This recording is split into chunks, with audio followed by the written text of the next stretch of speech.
I just had to let you know you're.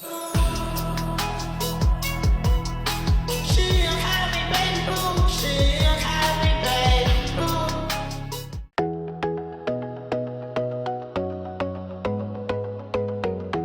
Pada kesempatan kali ini, saya akan menjelaskan tentang hubungan timbal balik filsafat ilmu dan pendidikan.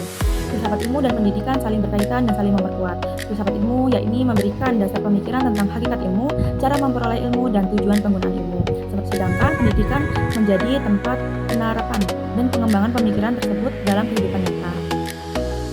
Selanjutnya, peran filsafat ilmu dalam pendidikan. Yang pertama, ada memperkuat eksistensi pendidikan atau ontologi. Filsafat ilmu membantu memahami hakikat pendidikan manusia dan tujuan belajar. Pendidikan dipandang bukan hanya transfer ilmu, tetapi proses membentuk manusia seutuhnya. Yang kedua, ada memperkuat keilmihan pendidikan atau epistemologi. Filsafat ilmu membantu pendidikan menjadi ilmu yang sistematis melalui penelitian, metode pembelajaran, observasi, dan evaluasi ilmiah. Selanjutnya yang ketiga ada memperkuat nilai pendidikan atau aksiologi. Filsafat ilmu menekankan bahwa pendidikan harus memiliki nilai moral, etika, dan manfaat sosial, bukan hanya menghasilkan orang pintar saja. Ilmu pendidikan tidak boleh hanya menghasilkan manusia pintar, tetapi juga manusia yang bijaksana dan berakhlak.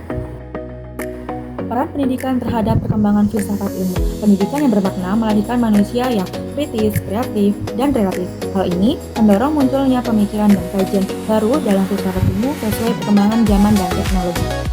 Selanjutnya, mengapa filsafat ilmu disebut pisau analisis? Karena filsafat ilmu digunakan untuk membedah masalah pendidikan melalui yang pertama ada ontologi, apa itu membahas hakikat masalah. Contohnya, apa sih tujuan pendidikan sebenarnya?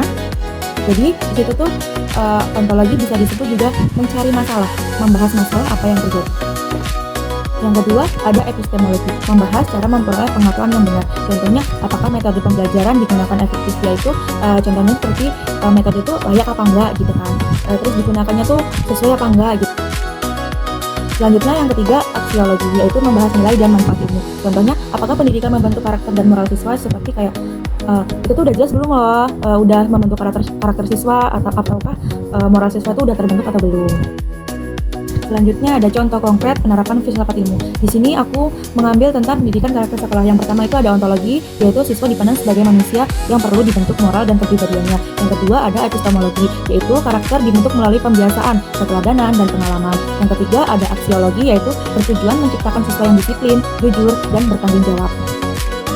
Baik, di sini saya akan membacakan kesimpulan dari filsafat ilmu dan pendidikan memiliki hubungan yang tidak dapat dipisahkan. Yang pertama, filsafat ilmu memberi dasar berpikir mengenai hakikat, metode, dan nilai pendidikan. Dan pendidikan menjadi sarana penerapan sekaligus pengembangan filsafat ilmu.